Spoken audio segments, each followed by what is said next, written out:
اللہ محدود نہیں ہے، اللہ جسم نہیں رکھتا، اللہ جسمانیت نہیں رکھتا. جسم و جسمانیت کی جو صفات ہیں اللہ ان سے پاک اور منزہ ہے. اللہ کو محدود فرض نہیں کیا جا سکتا. لہذا اس مسلم عقیدے کی روشنی میں آیات میں اگر ید کا لفظ آیا ہے تو اس کی صحیح توجیہ اور تعویل محمد و آل محمد نے بیان فرمائی ہے. ید اللہ فوق ایدیہم، اللہ کا ہاتھ ان کے ہاتھوں کے اوپر ہے. ید کو اگر اس کے ظاہری معنی پر حمل کیا جائے تو یہ معنی مراد دیا جائے گا کہ اللہ کا ظاہری ہاتھ ہے، اللہ ظاہری طور پہ جسم رکھتا ہے جو باقی افراد کے جسم اور ہاتھوں کے اوپر ہے. واضح ہے کہ جسم و جسمانیت سے پاک اور منزہ ہے حق تعالی. لہذا یہاں پر مفسرین نے، علماء نے کہا کہ اس کی صحیح توجیہ کی جائے گی ید اللہ فوق ایدیہم، یعنی اللہ کی قدرت ان سب کی قدرت سے بالا تر ہے. اللہ قدرت مطلق ہے، اللہ سے بڑھ کر کسی کی تدبیر نہیں ہے، اللہ سے بڑھ کر کسی کی طاقت و قدرت نہیں ہے. ید اللہ فوق ایدیہم یعنی اللہ کی قدرت ہر قدرت دنیا سے بالا تر ہے، کوئی قدرت اللہ سے قابل مقایسہ نہیں ہے.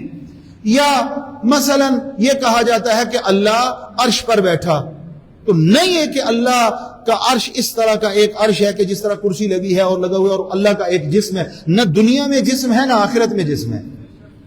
اللہ جسم و جسمانیت سے پاک اور منزہ ہے.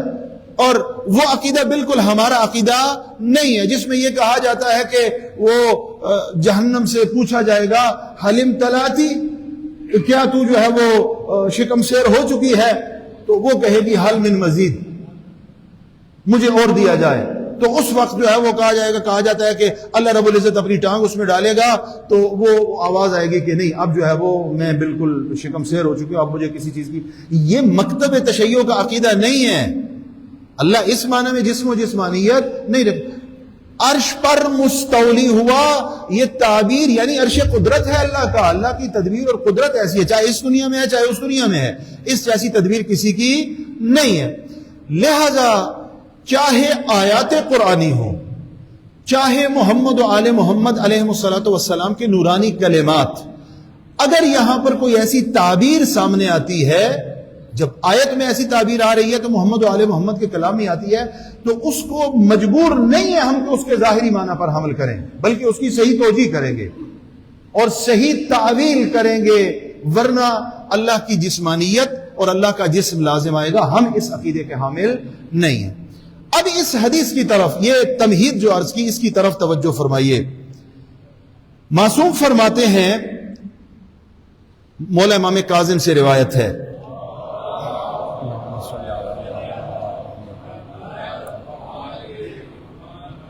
من زارہ وبات عندہ لیلہ، من زارہ وبات عندہ لیلہ، جو علی ابن موسیٰ رضا کی زیارت کو جائے اور ایک رات وہاں پر گزارے. ایک رات سے مراد شہر طوس نہیں ہے، یعنی مولا کی بارگاہ میں، مولا کے حرم میں، مولا کی زری کے پاس. اور مجھے علم ہے کہ مومنین جب وہاں پر تشریف فرما ہوتے ہیں تو ان کی وہ کیفیت الفاظ میں بیان نہیں کی جا سکتی کہ جب مومنین معصوم کی بارگاہ میں ہوتے ہیں. وہ کیفیت مومن کا، اس کے امام معصوم کا اور اس کے خدا کا معاملہ ہوتا ہے، الفاظ میں اس کو بیان نہیں کیا جا سکتا. عموماً یہ کیفیت مومنین کی ہوتی ہے. من زارہ وبات عندہ لیلہ کان کمن زار اللہ فی عرشہ. یہ جملہ، اس کے لیے وہ ساری وضاحت کی. گویا کہ اس نے عرش خدا پر اللہ کی زیارت کی ہے. خوب، اللہ تو جسم نہیں رکھتا، اللہ کا عرش تو اس طرح کا عرش نہیں ہے، تو پھر کیا کہا جا رہا ہے؟ اگر اللہ کی زیارت ہوتی، اگر اللہ کی زیارت ہوتی تو کتنی زیارت عظمتوں والی ہوتی، کیا مقام ہوتا جس نے اللہ کو دیکھ لیا. یہاں پر معصوم کی مقدس بارگاہ میں رہنے کے اور رات گزارنے کے ثواب کی عظمت کو بیان کیا جا رہا ہے. یعنی وہ ثواب آپ کو عطا کیا جائے گا جس کا دنیا میں کسی اور چیز سے تقابل اور مقایسہ کیا ہی نہیں جا سکتا. اس سے بڑی سعادت اور نہیں ہے کہ جو سامن الحجج کی بارگاہ میں جائے اور ان کی بارگاہ میں ایک رات گزارے، عبادت کرتے ہوئے، بندگی پروردگار کرتے ہوئے، تلاوت قرآن کرتے ہوئے، ذکر خدا میں رات گزارے. نہ یہ کہ خدا نخواستہ اگر کوئی ایسا ایسا نہیں ہوتا، اللہ نہ کرے ایسا ہو کہ وہاں چلا جائے اور اپنے واٹس ایپ کی دنیا میں اور اپنے موبائل کی دنیا میں اور اپنے دنیا کے نہ، وہاں اللہ کی بارگاہ میں جانا ہے تو اللہ کی بارگاہ میں جانے کے لیے محمد و آل محمد کے وسیلے سے جانا ہے، تلاوت کرنی ہے، آداب زیارت کا خیال کرنا ہے. تو اس کو جو اللہ اجر و ثواب عطا فرمائے گا دنیا میں کسی اور چیز سے اس کا مقایسہ نہیں کیا جا سکتا. اور اس کے بعد مولا امام جواد علیہ الصلوۃ والسلام کی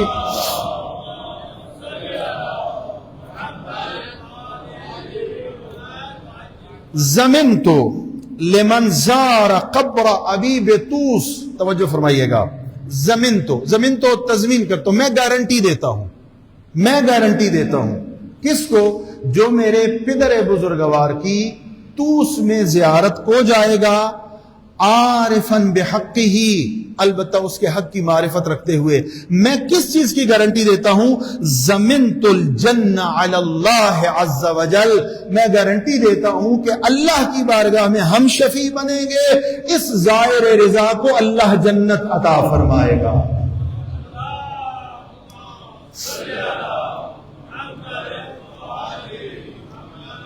آخری حدیث کو سماعت فرمائیے اور اس کے بعد میں آپ سے اگلے خطبے کی طرف انشاءاللہ منتقل ہو جاؤں گا.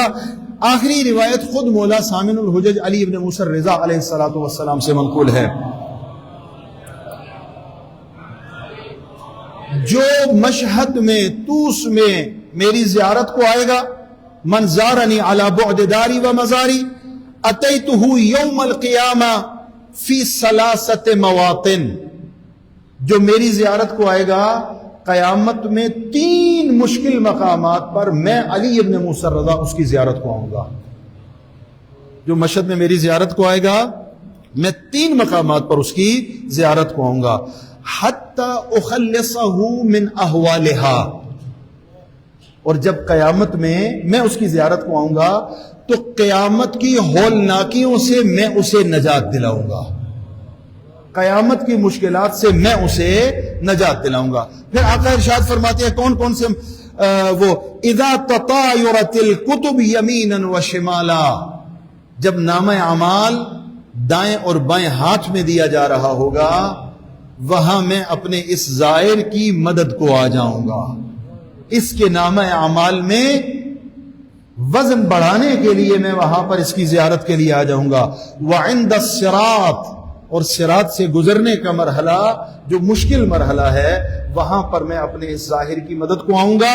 والمیزان، اور جب نامہ اعمال کو تولا جائے گا تو وہاں بھی میں علی ابن موسیٰ الرضا اپنے اس ظاہر کی مدد کو آ جاؤں گا. اللہ رب العزت سے دعا کرتے ہیں کہ ہم سب کو آقا و مولا حضرت امام علی ابن موسیٰ الرضا علیہ الصلوۃ والسلام کے سچے شیعوں میں سے قرار دے. دیگر تمام ائمہ کی طرح اس امام معصوم کی سیرت کو پڑھنے، سمجھنے اور اس پر عمل پیرا ہونے کی توفیق عطا فرمائے. بسم اللہ الرحمن الرحیم. ان احسن الحدیث وابلغ الموعظہ کتاب اللہ. بسم اللہ الرحمن الرحیم. انا اعطیناک الکوثر فصل لربک وانحر ان شانئک هو الابتر.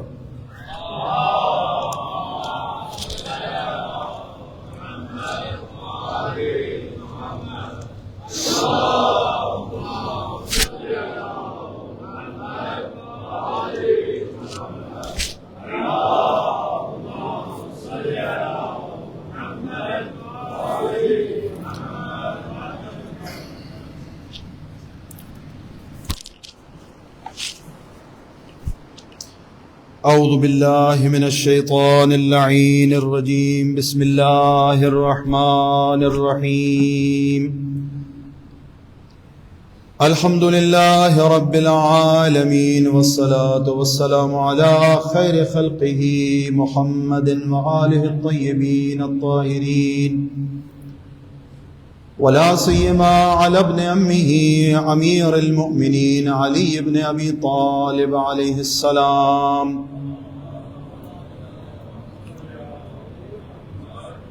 وعلى ابنته الصديقة الطاهرة فاطمة الزهراء سيدة نساء العالمين عليها السلام، وعلى سبتيه الحسن والحسين عليهما السلام سيدي شباب أهل الجنة، وعلى علي بن الحسين عليه السلام زين العابدين، ومحمد بن علي باقر العلم الأولين والآخرين عليهم السلام، وجعفر بن محمد الصادق عليه السلام، وموسى بن جعفر الكاظم عليه السلام، وعلي بن موسى الرضا عليه السلام، ومحمد بن علي التقي عليه السلام، وعلي بن محمد النقي الناصح الأمين عليه السلام، والحسن بن علي العسكري عليه السلام، والخلف الحجة المهدي المنتظر. اللهم عجل فرجه وسهل مخرجه ليملأ الأرض قسطا وعدلا كما ملئت ظلما وجورا، واللعن الأبدي على أعدائهم أجمعين. أما بعد فيا عباد الله أوصيكم ونفسي بتقوى الله. بسم الله الرحمن الرحيم. مومنین کرام،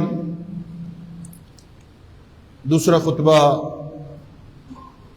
اس میں ظاہر ہے موجودہ حالات اور حالات حاضرہ کے حوالے سے کچھ گفتگو ضروری ہوتی ہے، لیکن اس سے پہلے میں بالکل مختصر انداز میں آپ کی اور اپنی عملی زندگی کے لیے آقا و مولا حضرت علی ابن موسیٰ الرضا علیہ السلام کی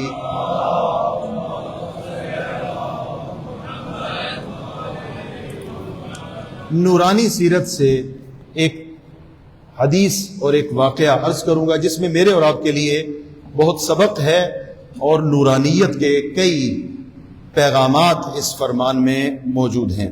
واقعہ کچھ یہ ہے کہ آقا جب طوس میں تشریف فرما ہوئے، مرو میں کہہ لیجئے، طوس میں کہہ لیجئے، مشہد کہہ لیجئے، کسی دور دراز علاقے سے آقا کے چاہنے والوں کا ایک ڈیلیگیشن اور ایک وفد آقا کی زیارت کے لیے آیا، ملاقات کے لیے آیا، آقا سے ملنے کے لیے آیا، اور حاجب اور خادم جو تھا اس سے آ کر عرض کیا کہ آقا کی خدمت میں ہمارا سلام بھی پہنچاؤ اور آقا سے ملاقات کے لیے وقت بھی لے کے دو، شرف ملاقات اگر مل جائے تو ہم آقا کی خدمت میں حاضر ہونا چاہتے ہیں۔ غلام نے آ کے سلام عرض کیا، آقا نے یقیناً سلام کا جواب دیا، کہا کہ ایک ڈیلیگیشن ایک دور دراز علاقے سے آیا ہے، وہ آپ سے ملاقات چاہتا ہے، تو آیا اجازت ہے کہ میں انہیں لے آؤں؟ آقا نے پوچھا وہ کیا کہتے ہیں؟ عرض کیا وہ کہتے ہیں نحن شیعۃ علی ابن ابی طالب۔ روایت کے الفاظ عرض کر رہا ہوں، میرے لفظ نہیں ہیں، روایت کے لفظ ہیں۔ آقا نے پوچھا کہ یہ کیا کہتے ہیں، کیوں ملنا چاہتے ہیں؟ کہا وہ کہہ رہے ہیں کہ نحن شیعۃ علی ابن ابی طالب۔ فرمایا کہ جاؤ کہو کہ آقا مصروف ہیں، بعد میں آ جائیں۔ آقا نے شرف ملاقات نہیں دیا۔ اگلے دن پھر ایسا ہی ہوا، پھر آقا نے پوچھا، پھر انہوں نے جواب دیا، آقا نے شرف ملاقات نہ عطا فرمایا۔ کئی دن تک وہ آتے رہے اور آقا سے ملاقات کی اجازت چاہتے رہے، آقا نے ملاقات کی اجازت نہیں دی۔ آخر انہوں نے پیغام تبدیل کیا اور کہا کہ آقا سے جا کر یہ گزارش کرو کہ ہم جس علاقے سے آئے ہیں وہاں پہ آپ کے شیعوں کی تعداد کتنی ہے، لیکن وہاں پہ آپ کے مخالفین بھی رہتے ہیں۔ جب ہم آپ سے ملاقات کے لیے آئے تو یہ بات گونجی اور پھیلی، سب کو پتہ چل گیا کہ یہ اپنے معصوم امام سے ملاقات کرنے جا رہے ہیں۔ اگر آپ سے ملاقات کیے بغیر ہم واپس جائیں گے تو وہاں ہماری آبرو باقی نہ بچے گی، برائے مہربانی ہمیں شرف ملاقات دیا جائے۔ اب جب پیغام آیا تو آقا نے کہا اب ان کو اندر آنے کی اجازت دی جائے۔ وہ آ گئے اندر، ملاقات ہوئی۔ عرض کیا کہ آقا کیا غلطی اور خطا اور کوتاہی ہے جس کی وجہ سے اتنے دنوں سے ہمیں شرف ملاقات نہ دیا گیا۔ آقا نے فرمایا کہ تم نے کیا کہا تھا کہ تم کون ہو؟ کہا ہم نے کہا تھا نحن شیعۃ علی ابن ابی طالب، ہم شیعہ علی ابن ابی طالب ہیں۔ اب روایت میں ترتیب کے اعتبار سے یہ جملہ بعد میں ہے، میں پہلے عرض کر رہا ہوں۔ آقا نے مفہوم ہے، الفاظ مختلف ہو سکتے ہیں، مفہوم یہ ہے، آقا نے فرمایا تم کہاں شیعہ علی ابن ابی طالب کہاں، تم کہاں شیعہ علی ابن ابی طالب کہاں۔ اور اس کے بعد جو جملہ ارشاد فرمایا، روایت کے لفظ ہیں، میرے لفظ نہیں ہیں، ترتیب میں یہ آخر میں ہے، میں ابھی پہلے عرض کر رہا ہوں۔ آقا نے فرمایا جانتے ہو علی کا شیعہ کون ہے؟ فرمایا علی کا ایک شیعہ ہے حسن مجتبی، علی کا ایک شیعہ ہے حسین، علی کا ایک شیعہ ہے سلیمان، یہ علی کا شیعہ ہے، اور تم کیا کہہ رہے ہو کہ تم علی کے شیعہ ہو۔ اس کے بعد 3 جملے آقا نے ارشاد فرمائے، میں صرف وہ جملے عرض کر کے گفتگو کے اگلے مرحلے کی طرف منتقل ہو جاؤں گا، اور یہی آج کا پیغام بھی ہو جائے گا۔ 3 جملے جو آقا نے ارشاد فرمائے کہ تم یہ کام کرتے ہو۔ آقا نے فرمایا انتم فی اکثر اعمالکم لہو مخالفون، انتم فی اکثر اعمالکم لہو مخالفون، دعویٰ کر رہے ہو شیعوں کے، دعویٰ کر رہے ہو علی کا شیعہ ہونے کا، لیکن عمل میں تمہارا جو عمل ہے اس میں علی کے عمل کی کوئی جھلک نظر نہیں آتی۔ علی حیدر کرار کا عمل کچھ اور ہے، تمہارا عمل کچھ اور ہے۔ میں پھر عرض کروں گا مومنین کرام، یہ میرے جملے نہیں ہیں، یہ آقا علی ابن موسیٰ اس امام کے جملے ہیں جس کی ولادت کا یہ دن ہے، جس کے جشن کا یہ دن ہے۔ علی کے اعمال جیسا تمہارا عمل نہیں ہے۔ علی کا کیا عمل تھا؟ توجہ چاہوں گا۔ علی گالی کو سخت ناپسند فرماتے تھے، گالی سے نفرت تھی علی حیدر کرار کو، گالی کو اچھا نہیں سمجھتے تھے، ہلکے الفاظ کا استعمال علی پسند نہیں اپنے لیے نہ قطعاً، علی کی بات نہیں ہے، علی تو معصوم ہے، حجت خدا ہے۔ علی کی ذات کے بارے میں علی اپنے شیعوں کے لیے یہ پسند نہیں فرماتے تھے کہ علی کا شیعہ ایسا ہو کہ جس کی زبان پر رقیق کلمات آئیں، ہلکے کلمات آئیں۔ جنگ ہو رہی ہے، جنگ کون سی جنگیں ہیں علی حیدر کرار کی زندگی کی مشخص ہیں۔ جنگ کے کسی مرحلے پر لشکر علی حیدر کرار میں سے کسی نے دوسرے لشکر والوں کے لیے کچھ ایسے الفاظ کا استعمال کیا جو غیر مناسب الفاظ تھے۔ آقا نے کہا اسے بلا کے لے آؤ، بلایا گیا۔ آقا نے کہا مجھے پتہ چلا کہ تمہاری زبان پہ یہ کلمات آئے ہیں۔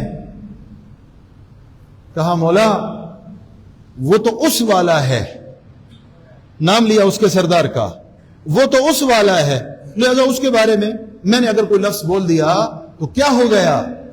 علی نے فرمایا وہ تو اس والا ہے، تو علی والا ہے، تیرا حساب اس کی بنا پہ نہیں ہوگا، تیرا حساب تیرے امام علی کی بنا پہ ہوگا۔ تیرے کردار کو پرکھا جائے گا تیرے آقا و مولا کے کردار کی بنیاد پہ۔ کیوں اپنی زبان پہ ہلکے کلمات کو لے کے آ رہا ہے؟ انتم فی اکثر اعمالکم لہو مخالفون۔ اور اگلا جملہ، علی ساری زندگی اپنے شیعوں کے لیے درس دے کے گیا ہے، بچوں کے حقوق کی پاسداری کرو، زوجہ کے حقوق کی پاسداری کرو، رشتہ داروں کے حقوق کی پاسداری کرو۔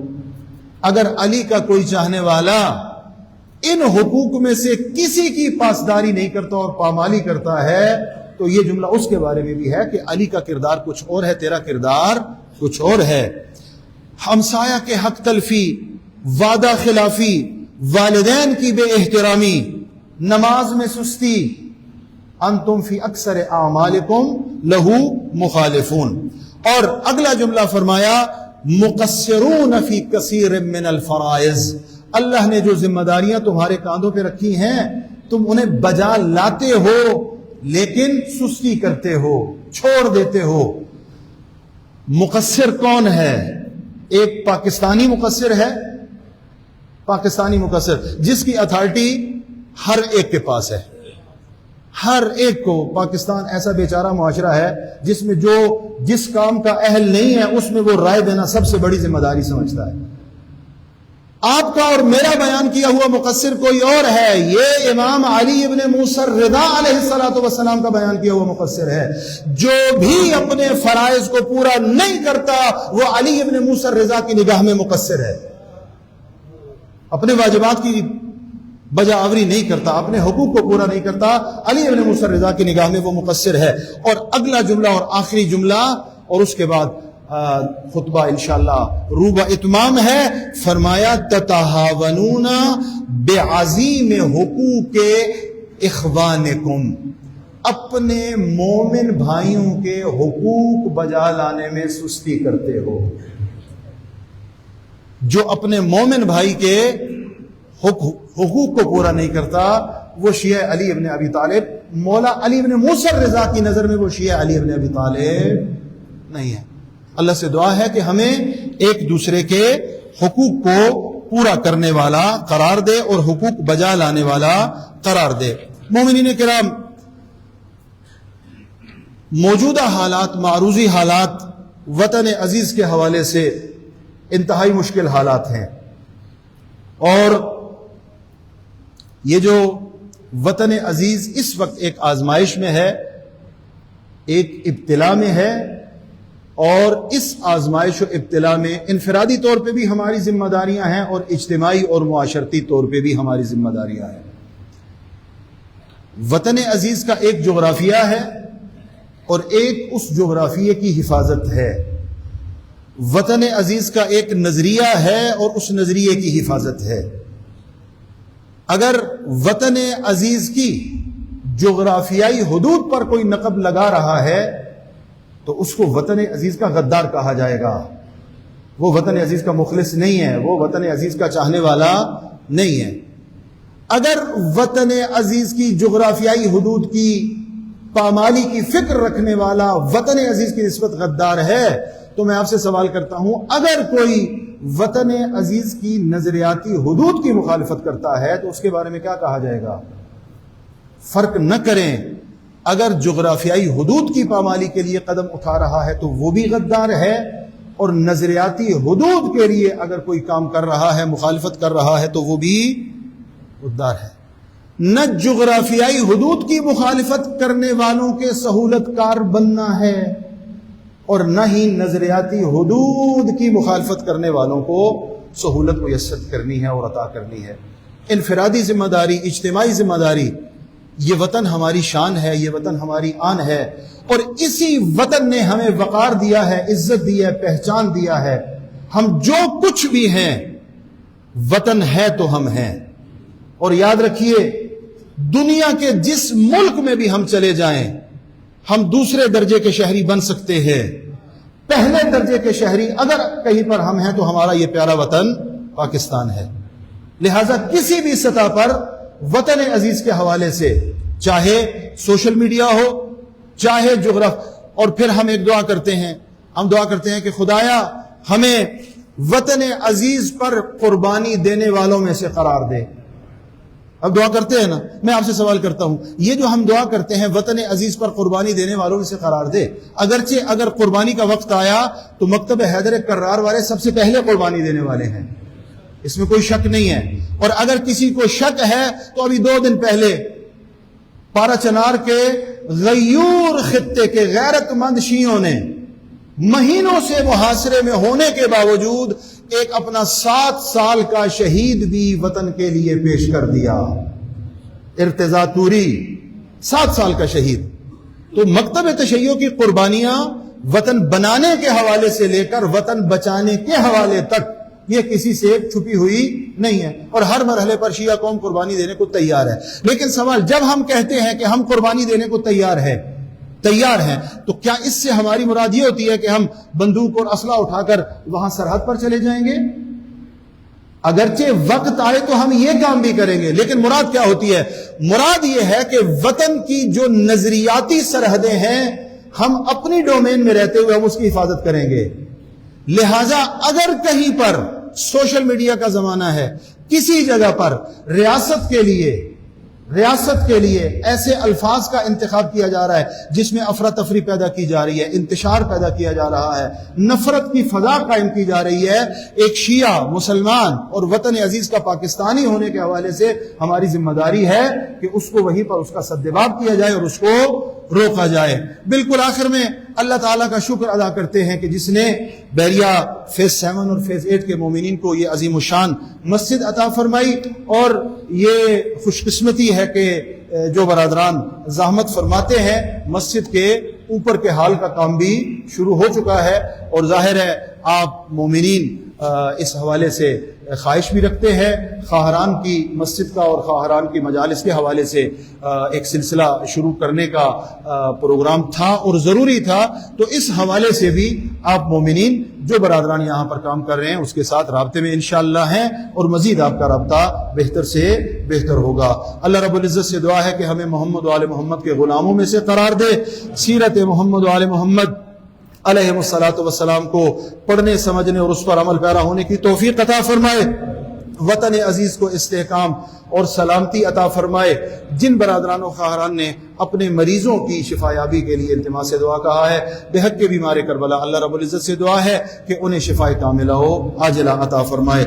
بسم اللہ الرحمن الرحیم، انا اعطیناک الکوثر فصل لربک وانحر ان شانئک هو الابتر۔